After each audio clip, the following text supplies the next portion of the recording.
Hello, welcome to Alternative Views. We're very happy to have John Stockwell with us to discuss the implications of the election to the presidency of George Bush. We'll be discussing that with John today. John is a peace activist, a writer, a lecturer, an ex-CIA agent, and now a prominent critic of the CIA, who currently is working on two books, one on the Vietnam War and another on the arms race. He's also been commissioned by Oliver Stone to write a screenplay about Central America and has been very busy lecturing, traveling around the country, and doing research since we last saw him on Alternative Views. So welcome back, John. My pleasure. And it looks like our crew didn't show up, so I'm going to have to do a camera, be a camera operator for all three cameras as well as participate in this. Okay, well jump in whenever you feel like it. Man of Frank. many talents. Right. This is like in the old days. So, John, I think everyone is concerned about what the election of George Bush will mean for American foreign and domestic policy and what a Bush presidency would be like. We're currently in the period, the honeymoon period, where all the media are just celebrating him, being nice to him, all the politicians are snookering up to him. So let's give a critical perspective on the Bush presidency that we really haven't heard from our corrupt mainstream media. It's a tough one. This is, of course, the calm before the storm, perhaps. We have so little to go on. The man's been a vice president, politician. The responsible people say, give him a break, let's wait and see what he does. My own position, and then they say, well, he is such a chameleon, but he could go either way, so to speak. And they point out that he was historically more moderate than Reagan, who has always had a wild hair up his nose. But I personally am more of the school that I believe we do know a lot about this man. In fact, we know some things about him that are much more significant and frightening than what we knew about Ronald Reagan. Ronald Reagan was, of course, a committed conservative who was known to have a slightly defective mind. Who and had some pretty, that was the case. And proved it and lived up to, and had some harsh policies when he was governor of California. But Bush, this CIA directorship where he made these contacts, I worked for him. You know, I witnessed personally his supervising the CIA's covering up of illegal activity at the end of the Angola operation in early 1976. And he was actually fending off the hostile Congress. Instead of investigating and firing the perpetrators of crimes, he was fending off the FBI and the Congress on at least 3 or 4 major CIA criminal activities. What were those activities? Well, one was the Angolan operation, where we had broken a number of laws, much like the Iran-Contra and the Bolan kind of laws. And then we had conspired to cover up the breaking of the laws. And I mean literally, we sat around the big oak tables and discussed the law. We went down to the library and read up on the law. And then things like, I remember one session reminding the boss, you know, don't contradict yourself. Last week you said, you know, don't contradict yourself. This week, if Senator so-and-so brings up a certain issue. And this one, he just plowed right into that one. And he was just telling the Senate, you know, the Congress, I don't know, I wasn't here, but I'm sure that I just find it very difficult to believe, but we'll look into it thoroughly. If you'll just give me some slack. And he was reassuring them. And with you know, him patting him on the head, they backed off and just never got back to it. He was also doing the same thing about the assassination of Patrice Lumumba, which was being investigated in that cycle, and also the Chilean operation, the killing of, you know, the Track 1, Track 2 ouster and killing of Salvador Allende in Chile, and he was fending off an investigation of that. In the FBI stuff, the Justice Department was investigating some of the mercenaries who had been involved in the CIA's Angola program. And they were asking us specifically which ones had worked for us and in what capacities.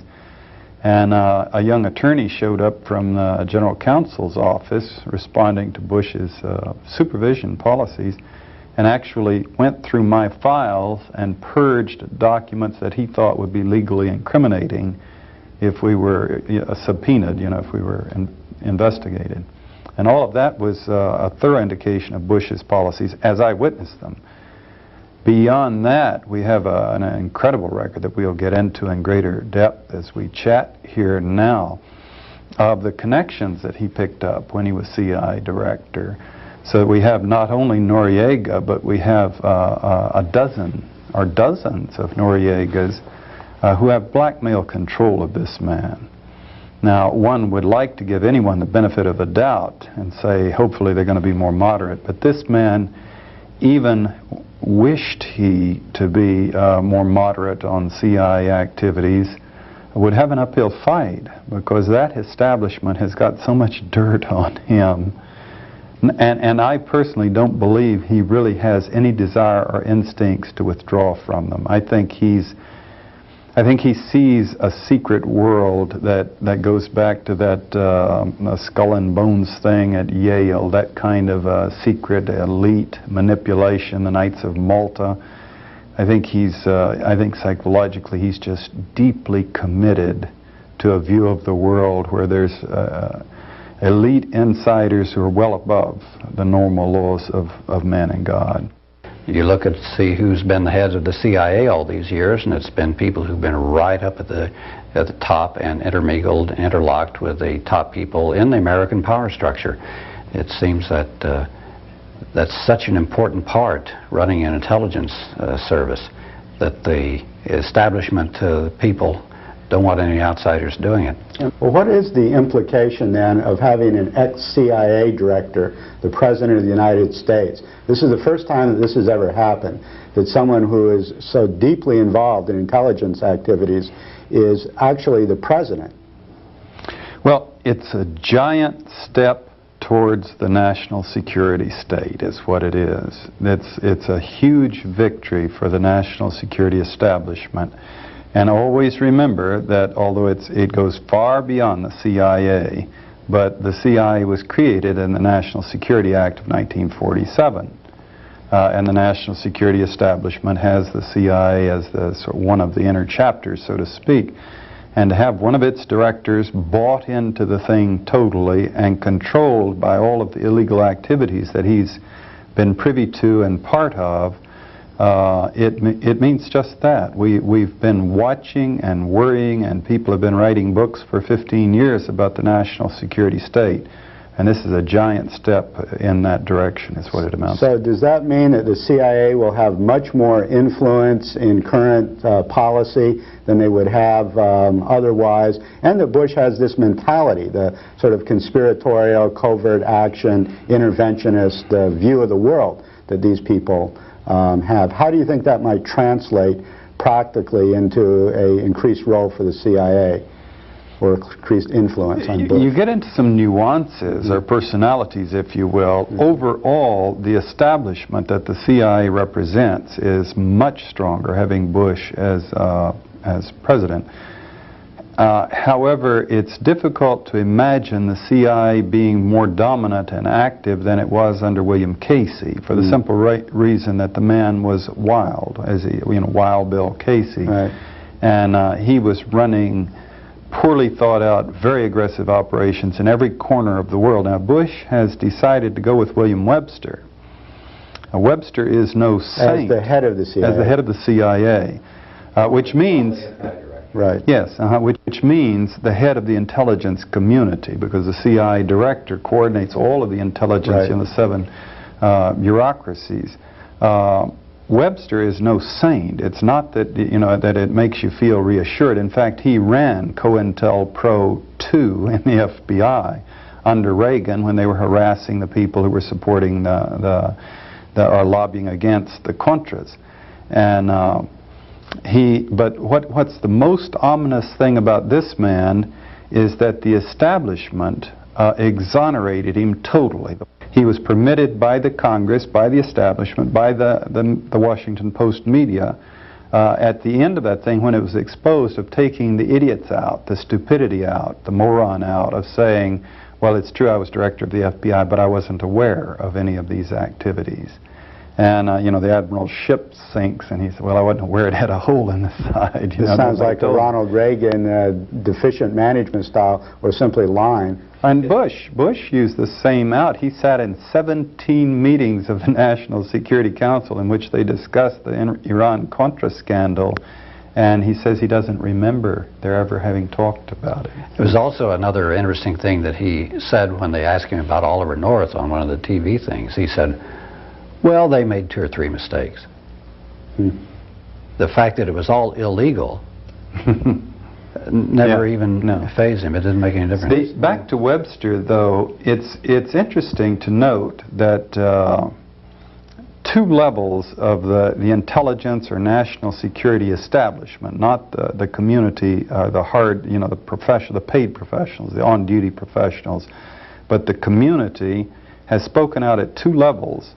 One, at the Henry Kissinger level, they've gotten together and published a paper in which they have spelled out policies that Bush should follow, which speak pretty openly of brutality towards the Third World.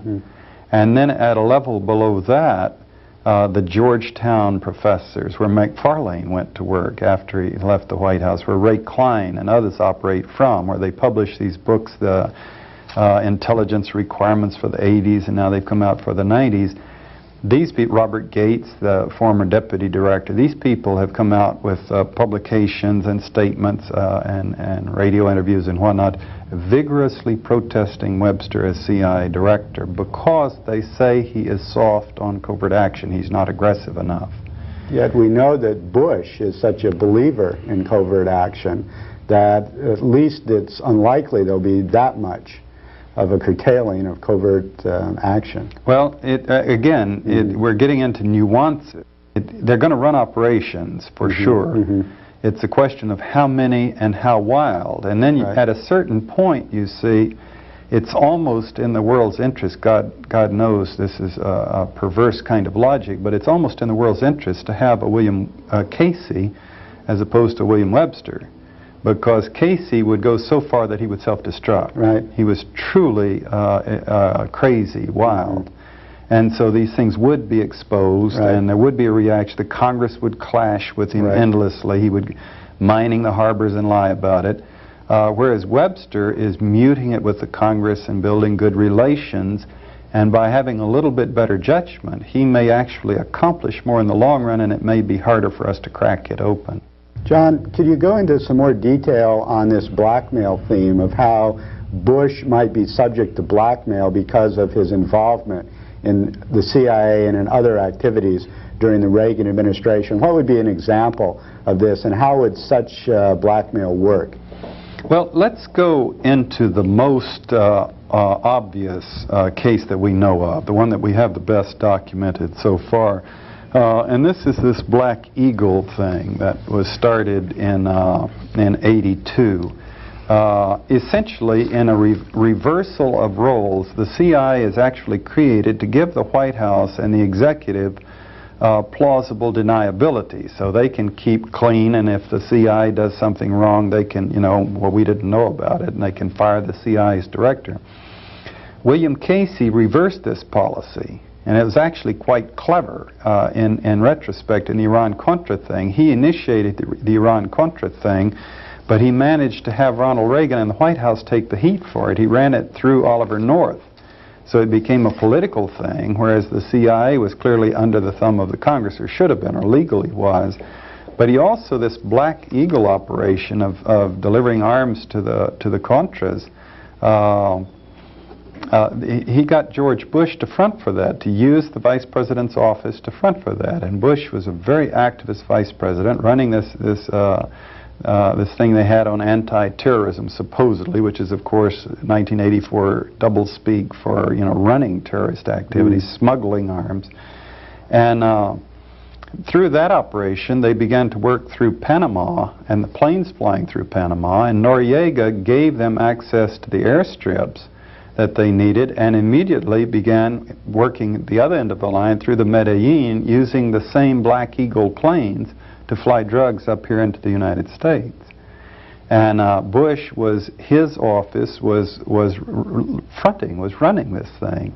Now, obviously, they tried to maintain what I thought was a very thin, implausible deniability of having Don Gregg running the thing right out of George Bush's office with his assistant, what's his name, Samuel Watson, and then Felix Rodriguez down in El Salvador, and then a network that went throughout, planes flying throughout, Southern Air Transport involved, their own airplanes involved, and yet the only deniability was Gregg saying, well, I never told the Vice President about all of these things, which is utterly impossible. It is not within the realm of human, unless the person were a Ronald Reagan, and even then he would have had to have known what Gregg was doing. Can you give us a little background on Gregg, the fact that he and Bush had been together in the CIA and buddies for a long time? Yeah, Gregg was not an original. I think he came into the CIA in '51, a graduate of Williams College. At the height, you know, that was getting into the McCarthy era, the height of conservatism, the Korean War, a very, very conservative era, and he joined and had what was ultimately a tremendously successful career. In fact, I thought that Bush would wind up appointing him as a CIA director, and instead he's gone with William Webster. The guy had to do with the destabilization of Cuba in the 60s. He wound up in Vietnam in Military Region 3 in 1970, and that's where I was, except I didn't overlap with him. But I got there just after he had left, so there were a lot of people were talking about him and about Felix Rodriguez, who was one of his favorite operatives in Vietnam. In the height of the Phoenix program. And Shackley was his boss, wasn't he? And Shackley was the boss. So you see the same group moving in with George Bush then in the basement of the White House, right next door to Oliver North. Minus Shackley. Shackley wasn't. Yeah, minus Shackley, who had been squeezed out by then. But Shackley was still in operation, involved in a lot of these things. Well, I'm sure the old boy thing worked so that he was in contact with them, but don't ever forget that these people fight a lot. They are as bad as people in the peace movement about squabbling, literally. You remember when Black Eagle eventually fell apart, and then the Enterprise kind of came apart. Oliver North and Felix Rodriguez were at each other's throats. And these are two very volatile, unstable, dangerous men who couldn't get along. You remember the incident that's cited in the Foreign Policy Fall 88 issue that broke Black Eagle was when the CIA operatives, it doesn't name them, and the Israeli operatives drew their pistols on each other. This was 1985. 85. Wow. And they were about to start blasting each other away, and the senior head said, everybody cool it, just slow down, and prevailed and got everybody to put their guns back. And at the same time, the Pollard case was breaking, and the U.S. was going to prosecute the Pollards, and Israel didn't appreciate that, so it withdrew its support. Who had been spying for Israel and against the United States. Right. And can you clarify something for me, or are you through with it? What you're no, there's so much of this material. Yeah. I'm a bit confused now. Oliver North's office was next door to George Bush and Donald Gregg's in the bottom of the White House, as I understand it. Now, were they working together, or as I've heard some people say, they actually had two separate arms running and drug smuggling operations going? Or were they separate but coordinated? Well, they have done everything they could to obfuscate, if you will, and confuse the issue. North admitted that he met with Bush on many occasions, but he minimized the cooperation. The way I see it is there were a number of different offices, and people did have different roles to play, and there were different power lines working. And don't ever forget that there is just a norm of every presidency since I've been around anyway, is a lot of intense competitiveness. I mean, people, they're really ruthless. Everybody's jockeying for position endlessly inside the White House and the Vice President's office, if he has any power. So North was definitely part of the same machinery. He was definitely cooperating with George Bush as Bush was cooperating with Casey. But at the same time, North was definitely beating his own drum and tooting his own horn and flying around the world grandstanding and setting his... They were not what, it was not a disciplined unit like one CIA office would be, or one Marine division would be, or one of your Navy ships would be. And these are a lot of competing people who are in the same ideology, the same administration, and moving in the same direction, with the same evil intention. The way that the Rolling Stone told this story in their November 3rd essay on the dirty secrets of George Bush, the Black Eagle operation that Bush, Rodriguez, and Gregg were running was coming apart because of this rupture with the Israelis, and also because they found out Noriega was running so many drugs that this was threatening the integrity of the operation. So North began this other enterprise, literally called the Enterprise, with Richard Secord and Hakeem and these people to bring arms down to the Contras. But Secord had trouble getting it off, so that Felix Rodriguez began another operation, and once Secord got his going, they shut down the operation with Rodriguez's Cuban friends, who had lost a lot of money in this and were very angry, and this began the tension between Rodriguez and Bush and the Secord North group, and eventually the tensions there sort of exploded, and Bush was the guy supposedly trying to hold everything together. That when these other guys, North and Rodriguez, were at each other's throats, Bush was the guy that had to smooth things over. So again, he played a major role in carrying out these operations, according at least to these this Rolling Stone story that seemed fairly well documented. No, I endorse it. The way you describe it is the way I have read it myself very much. That in fact, the original outfit, they had built this giant warehouse called the Arms Supermarket and stocked it with arms which are supposed to be bought by the Contras with the U.S. taxpayers' dollars or the private enterprise dollars. And at the time that North pulled away from that enterprise to start the Enterprise, they had that thing stocked with $18 million worth of arms. Now, you know, arms is a cash-for business, and this cash had to come from the Medellin Colombian cocaine cartel. Right. So there was drug money that they had been working with that had stocked this warehouse, counting on selling the arms to the Enterprise Small E, and then North did break away at the point where he saw that thing apparently as getting out of control, as being too explosive. Now, it was not. Don't anyone misunderstand that he was morally troubled by working with people who were smuggling drugs. He had known for years these people were smuggling drugs. But as you noted, the volume of it was getting so high that he saw an earthquake coming and actually moved. There also was undoubtedly part of his ego, power play, power struggle at the level of him and Rodriguez, at the level perhaps of him and Gregg. During this whole time, George Bush was supervisor. He was control of the anti-drug program in the United States, not just the propaganda bit, you know, just say no, but a great and very expensive operation to interdict drugs and to keep them from coming into the United States. So it was a perfect circle, not only from the propaganda point of view, because Bush could be said to be the guy who was keeping it from coming in, but on the covert aspect, he could make sure that this stuff came in undetected. And yet, none of these stories came out during the election campaign.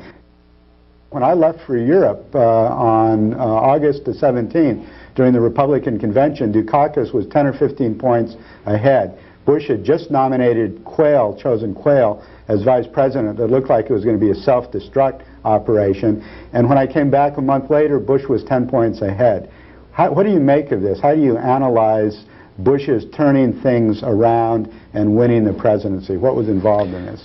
Well, one just quick observation is there's some false polling in the summer. After the Democratic convention, the Democrats always look better. They've gotten a lot of publicity. And then a month later, after the Republican convention, they have a surge back. And so it's sometime about the 1st of September where the polls, I think, I forget the figure, but it's something like 9 times out of 10, the one who is leading on the 1st of September wins. So it's stabilized by the end of August. And in fact, by the end of August, Bush was ahead again. The Quayle thing was a heavy hit of Bush. One might call it a major blunder, but since he succeeded, we all reflected on that a lot. His choice of Quayle, as I see it, was twofold. He had to pick someone who would make him look like a giant. And that was not easy to do.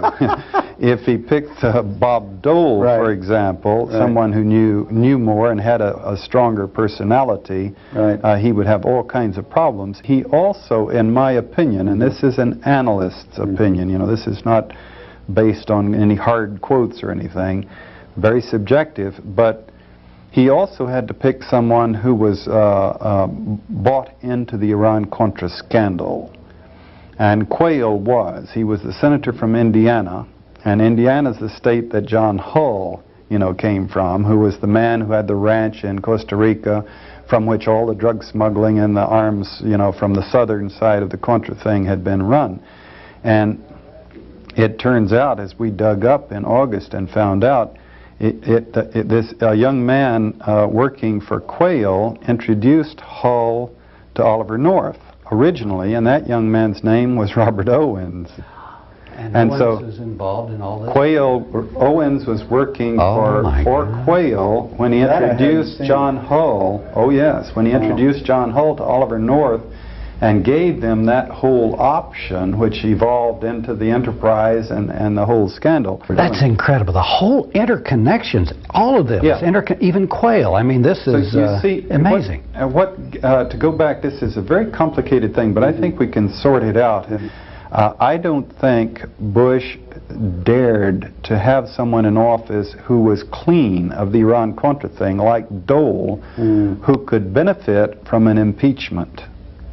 So he needed someone that would be tainted enough with the Iran-Contra that they would be forced to resign at the same time. They would be impeached with him, who could not possibly benefit from his impeachment. He needed to create a situation to protect himself, where the establishment couldn't shunt him aside and put in a strong figure like Dole or Howard Baker, who would be very acceptable to the public and to the establishment. Right. And that's where Quayle came. And that Barbara Honegger, who is not the world's greatest analyst, but she certainly has a lot of fire and imagination, and she coined the phrase that Quayle was Bush's impeachment insurance. Right. Who was she? Can you tell us who Barbara Honegger worked for the Bush-Reagan campaign in 1980, and then quit in a volatile protest of their activities, and has made a crusade out of exposing the October surprise.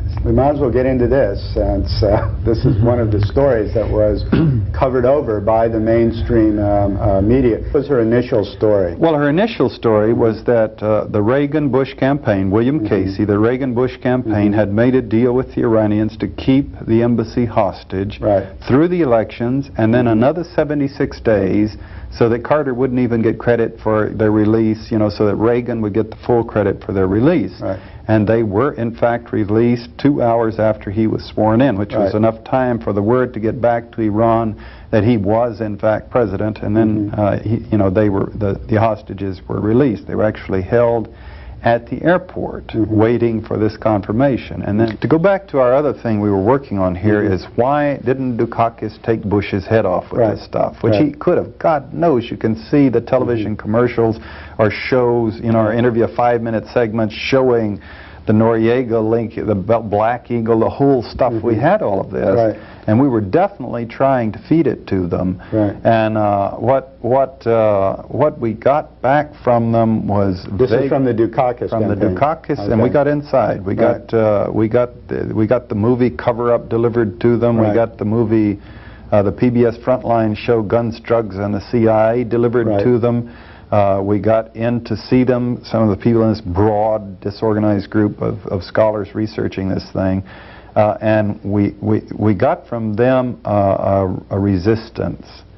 They essentially, and feedback, as one of the senior Dukakis people told Jim Driscoll, who's in our community with the America's Peace Test in Nevada, that John Stockwell's facts are all screwed up.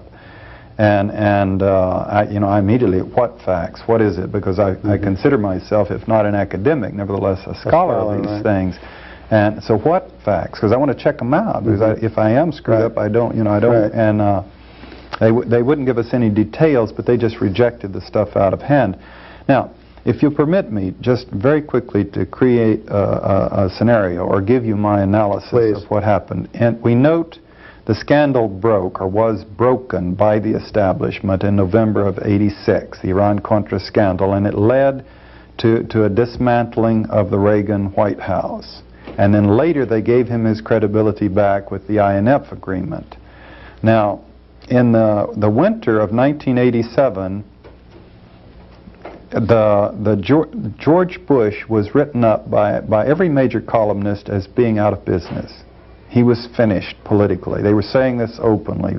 George Will was writing columns that the Republican Party was out. The Democrats were clearly going to win the next time around, and they were all writing that George Bush could not survive the Iran-Contra scandal. And this is because they, including the conservative columnists and the establishment press, had this material back then. Right. And they knew about George Bush's involvement in all of this stuff. Right. And the scandal was breaking, and they did not believe that he could survive. Right.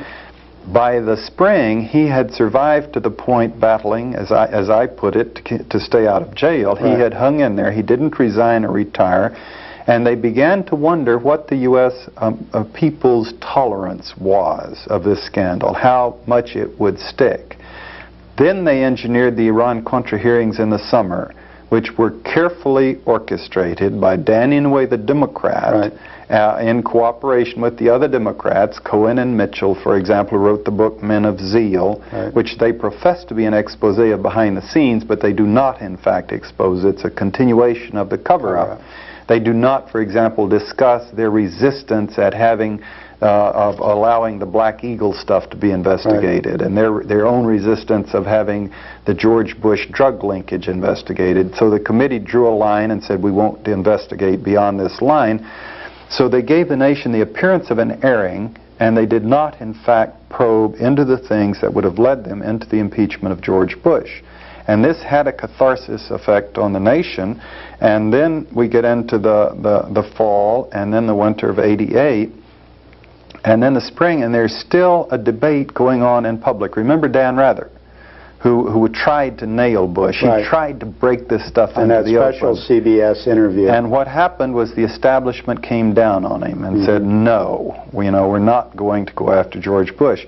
Until eventually, in the summer of '88, when we were once again trying to break this, Bush eventually was able to laugh at the cameras at the Republican convention, because we had journalists, we had found journalists who would ask the questions, who went up on national television and said, what about the Iran-Contra thing? And he just laughed at them and said, I'm not even going to answer those questions anymore. The nation doesn't care about the Iran-Contra scandal. That is history. I've answered those questions. Forget it. Don't ask me anymore. Now, in the meantime, this establishment, this party that we have, the single-party state, this fraternity that runs this country, that has two chapters, a Republican and a Democrat, one a little bit more liberal than the other one more conservative, representing the big business interests more directly. That's the Republicans. In terms of their interests, that's the A team. But they always have the B team that they can run out. Jimmy Carter, when Richard Nixon makes the nation too angry, or the nation gets too riled at the Vietnam War, or something like that. This is where they produced Michael Dukakis. He's a team player to the establishment. In order to be accepted as a presidential candidate, he did homage to the arms race.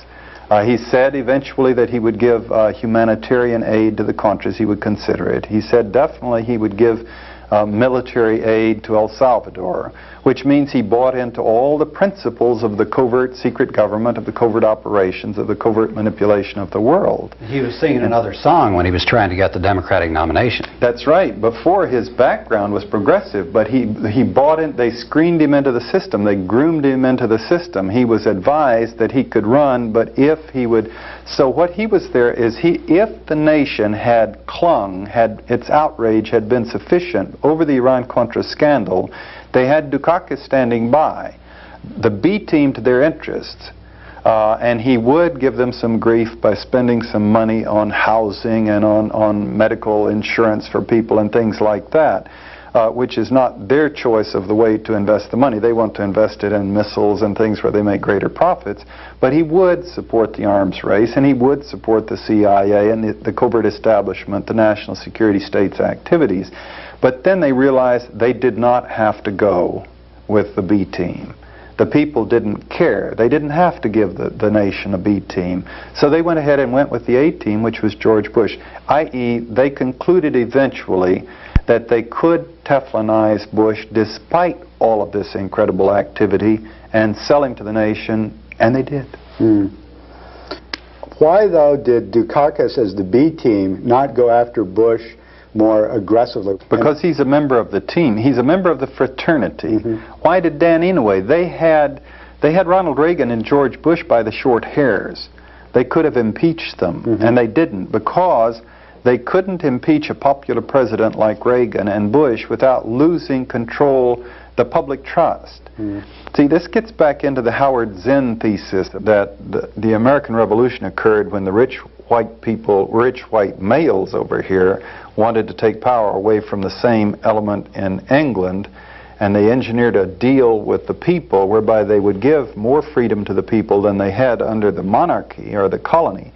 But nevertheless, the rich white males would retain control. And this dynamic relationship, we don't have a democracy.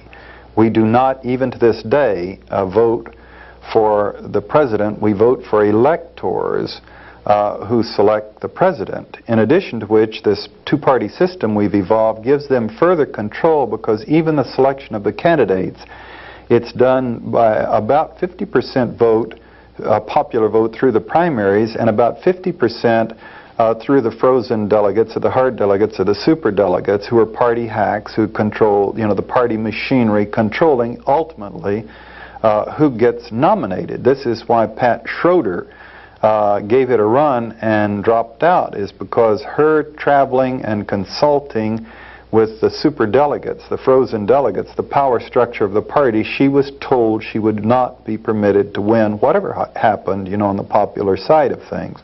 And then once that was decided, the money was not available to her. Now this system, as it has continued for 200 years, is a tenuous relationship in which the people who own the country, the people on the the Federal Reserve Board, the people who manage the money and the moneyed interest, the strength of the capitalist system, these people know that they're riding a potentially rebellious horse in the American people whose interests are not being fully served. Myth has to be maintained to make this thing run. And it's a constant balance of what do they have to give the people to keep them on board the system, and at what point are they going to lose the system. You read the history through Zinn's eyes of the United States, or the Grum book on the history of violence in the United States, and you see that every time the people have become angry enough, the system has yielded to them. The labor struggles at the turn of the century, for example, the Vietnam War and Civil Rights days, when blacks rose up in the country with a massive boycott, and it began to really hurt the economic interests. You start burning down the small businesses in the ghettos, white businesses in the ghettos. And Detroit and Watts and 14th Street in Washington, and when the system was breaking apart, the establishment yielded every time. And the system self-destructed. The cynicism of the Reagan years, in which one of the more dramatic transfers of wealth from the poor to the rich occurred, was orchestrated by Ronald Reagan through the arms race, the $2 trillion on arms, the mechanisms that he set up for him, the rigging of the taxes, where he could say taxes had been cut when they had been redistributed to hurt the middle class and poor more. This thing came to a head under the Iran-Contra scandal. And once again, the establishment was faced in the winter of '87. They were saying, we've had it, the people have had it, and we're going to have to give them the Democrats for a while. And they came up eventually with what was to them the perfect candidate was Dukakis, who had a reputation of being clean after the corruption of the Reagan years, who had a reputation of being somewhat of a populist, as Jimmy Carter did, who could be sold as a cleansing, sort of as a, here, you know, we sympathize, here, you can have your president for a while. The truth is that Jimmy Carter had foisted upon him Zbig Brzezinski, you know, who was an utter fascist in his policies to control the national security decisions. So Carter's human rights stuff couldn't go too far, and he wound up setting in motion the arms buildup that eventually evolved into the Reagan arms buildup, which is the biggest peacetime buildup in the history of, well, the biggest buildup in the arms buildup in the history of the world. And Brzezinski moved into the Bush camp during this campaign. Oh. Indeed, and of course that's part of the October, the election held hostage. The Playboy article brings that out very clearly, is that having put, he doesn't get into their having put Carter in office to placate the people after Nixon, after Vietnam, after the civil rights struggle. That Zen gets into that, but they're taking it up at the time of, at the end of the Carter era, where two things had happened. One is the Federal Reserve Board cooked the economy. And so we had runaway inflation, which would scare people. You could feel it, you could taste it, and the newspapers talked about it every day and blamed it on Carter. And when he doesn't control this stuff, the Federal Reserve Board does. And then the other thing was the national security establishment went after him with a passion. The CIA operatives cooperating with Bush-Reagan during the presidential campaign of 1980, the Pentagon cooperating, McFarlane, their Marine officer working in the State Department advising, but having committed himself to the Bush side. All of these tendrils go back to the security establishment saying, okay, we've given them Carter for 4 years, now let's get back to work. And they got Reagan in there. To summarize, they got Reagan in there, and he eventually self-destructed, or the system self-destructed under his watch. They thought they were going to have to give us Dukakis to placate the people, and then they found that the people simply don't care enough. The people simply aren't vigilant enough of their own interests to care enough about this monumental corruption from George Bush and the people around him, and they were able to continue with the A-team in office with George Bush to extend and continue the policies of Ronald Reagan, to exploit the nation, and to keep in lockstep with the drug runners, not to mention the military machinery. I think that's an excellent analysis of how the establishment would view the two different candidates and why they would then decide that they could pull behind Bush and go with what you call the A-team again. It still doesn't completely explain why the B-team, that is Dukakis and the Democrats, didn't fight harder for the presidency, didn't go after Bush more aggressively on this Noriega drugs, Contra drugs, the Iran arms deals, the whole relationships of Bush and Reagan to the Ayatollahs. Why didn't Dukakis and the Democrats use these issues to probably win the election if they could have publicized them? It was the negative campaign of Bush against Dukakis that many people think helped win it for Bush. Couldn't Dukakis have done an honest negative campaign against Bush, telling the actual truth about Bush? And why didn't he? I still have trouble. Of course. That the Reagan administration is the most corrupt in the history of the country. They've had, what, almost 200 people either indicted or in jail for corruption in this administration. And the Democrats didn't go after this corruption issue. Why? Well, this again gets back to the decision they made. I mean, we can only cite what they did, and then it speaks for itself. Dan Inouye, running this committee, a Democrat, made it a joint thing, and then the Democrats shut up and let the Republicans use it as a forum to advance the national security state, the CIA's activities, the Contra program, instead of exposing the corruption. That's where the decision was made. Dukakis is just another member of the team. Whatever economic miracle supposedly occurred in Massachusetts under his governorship was done in great part with defense expenditures. He is bought into the system. He's a member of the team. With the establishment, as we know, as we've observed, I remember talking to Les Kurtz about this when he was developing the draft of his book, The Nuclear Cage. and we were talking about the military-industrial, the Iron Triangle, the military-industrial complex, the defense corporations, the Pentagon, and the Congress.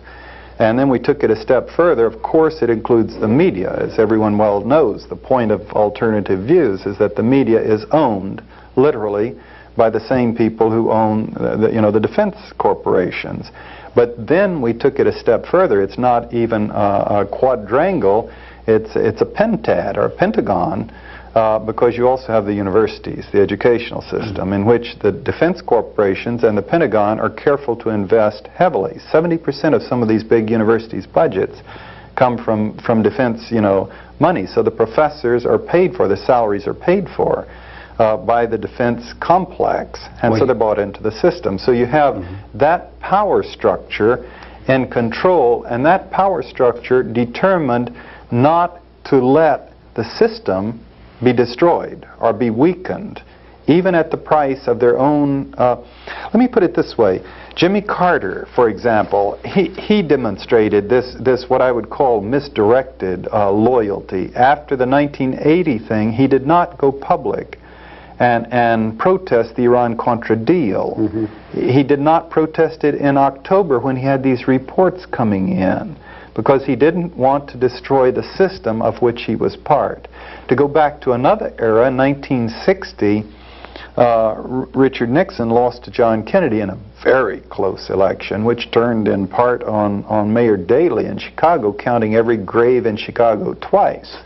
Now, this scandal was known at the time. Nixon didn't mention it until, God knows, 20 years later. He eventually said he couldn't make an issue out of without destroying the credibility of the presidential election process, and he wanted to have another shot at the presidency. Which he got. Which he got, and became president. If he had destroyed or attacked the system, if he had exposed that scandal, it would have destroyed, perhaps.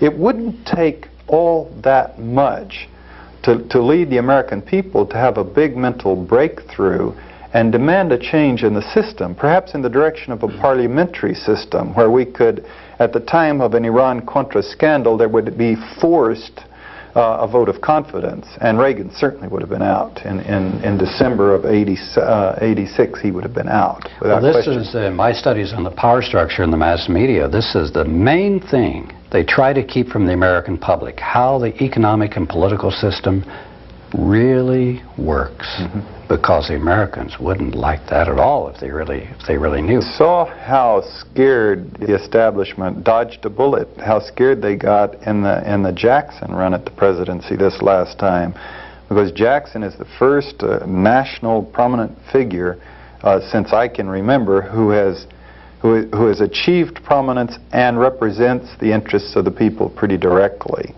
And the manipulations they had to go through to keep him from getting a position of in fact, power. Just to cite one example of how far they will go, this loose association of X's from the national security, we were flying to Iowa to do a hearing to try to force the candidates to tell us their policies. At that point, there were a lot of candidates.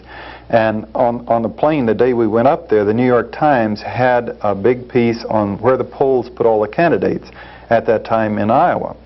And it had Simon, I think, was leading in a big front page article, and then a long discussion, Simon and Dukakis and the others and whatnot.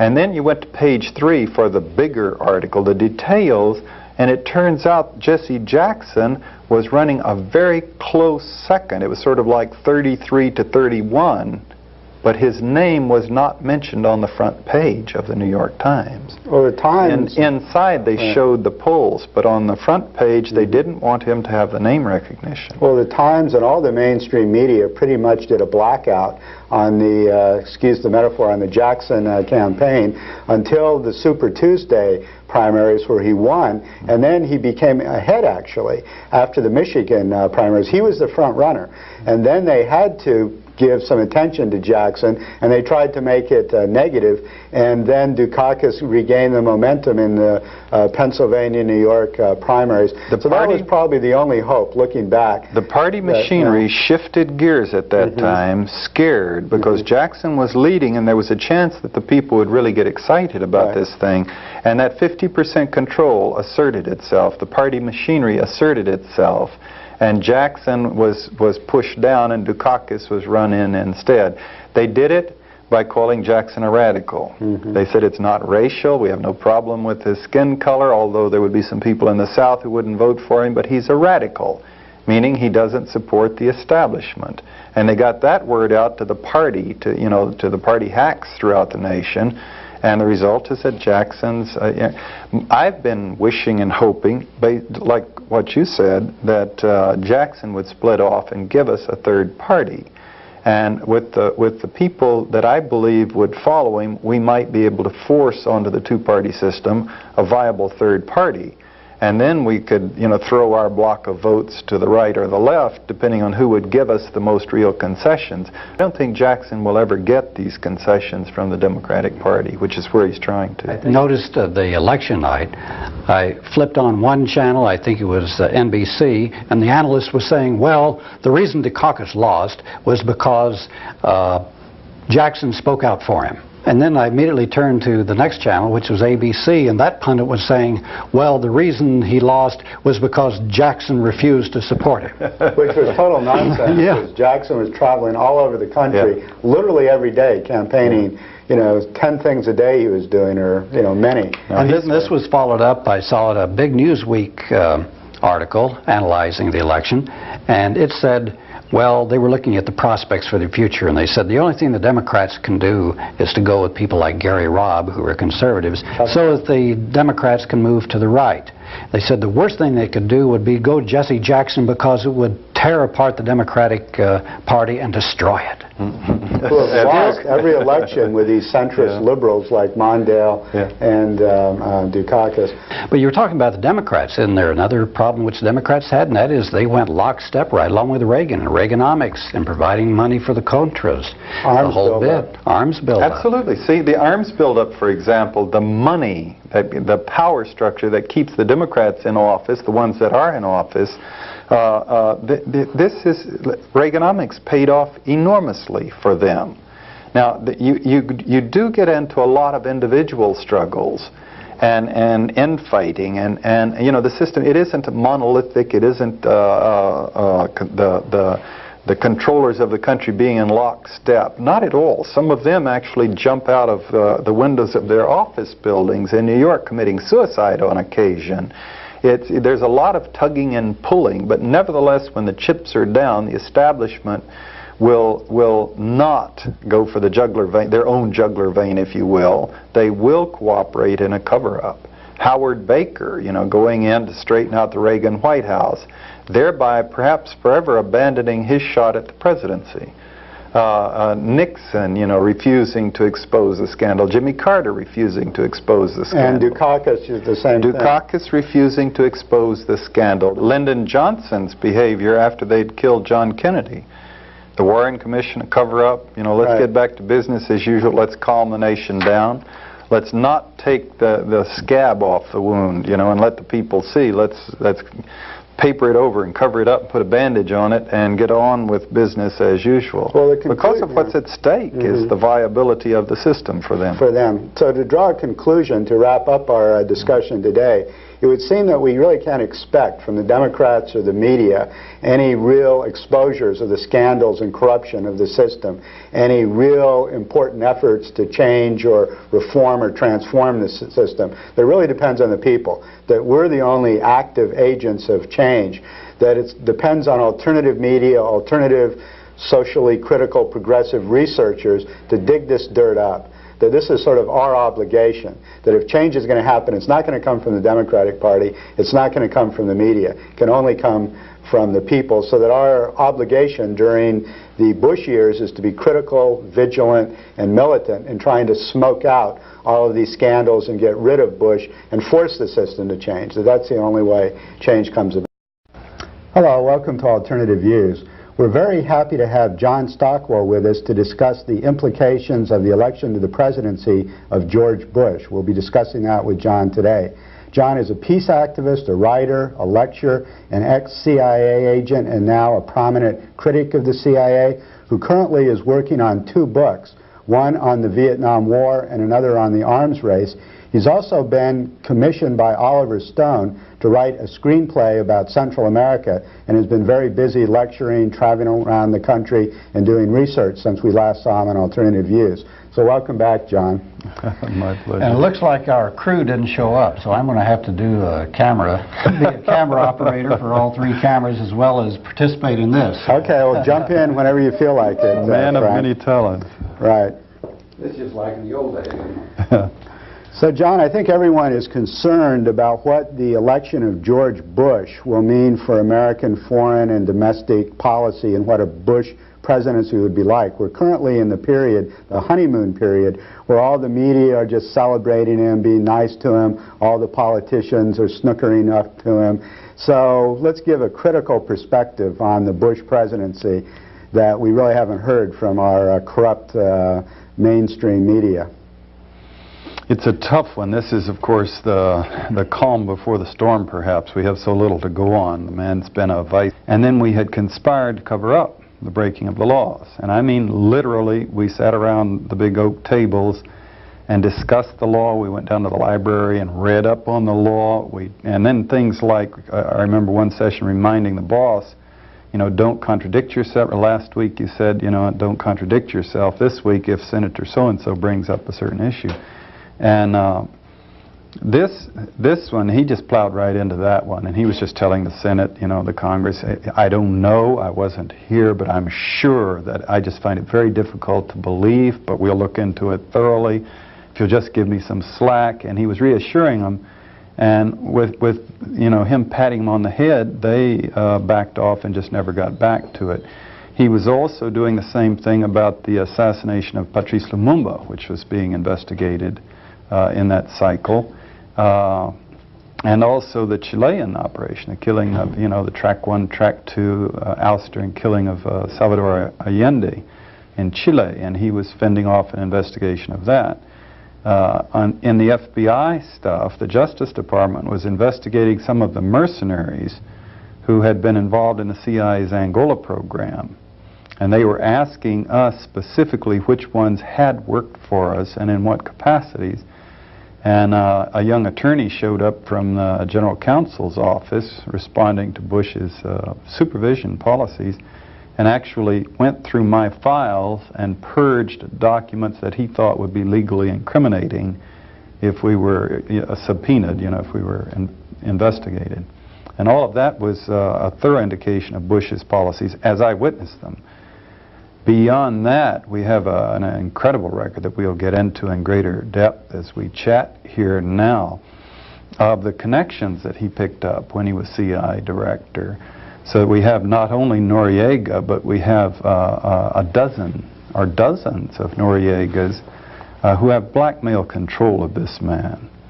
Now, one would like to give anyone the benefit of the doubt and say, hopefully they're going to be more moderate, but this man even wished he to be more moderate on CIA activities, would have an uphill fight because that establishment has got so much dirt on him. And I personally don't believe he really has any desire or instincts to withdraw from them. I think he sees a secret world that goes back to that skull and bones thing at Yale, that kind of secret elite manipulation, the Knights of Malta.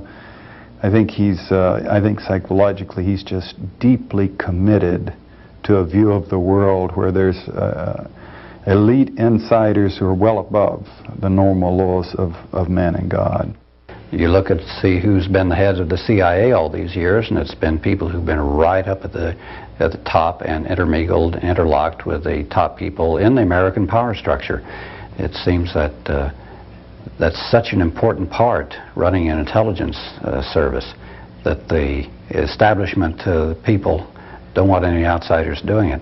Well, what is the implication then of having an ex-CIA director, the President of the United States? This is the first time that this has ever happened, that someone who is so deeply involved in intelligence activities is actually the President.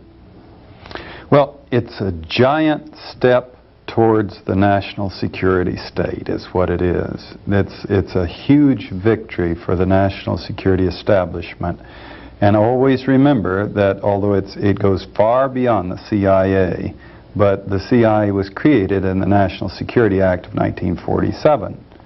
And the national security establishment has the CIA as one of the inner chapters, so to speak. And to have one of its directors bought into the thing totally and controlled by all of the illegal activities that he's been privy to and part of, it means just that. We've been watching and worrying, and people have been writing books for 15 years about the national security state. And this is a giant step in that direction, is what it amounts to. This president, politician, the responsible people say, give him a break, let's wait and see what he does. My own position, and then they say, well, he is such a chameleon, but he could go either way, so to speak. And they point out that he was historically more moderate than Reagan, who has always had a wild hair up his nose. But I personally am more of the school that I believe we do know a lot about this man.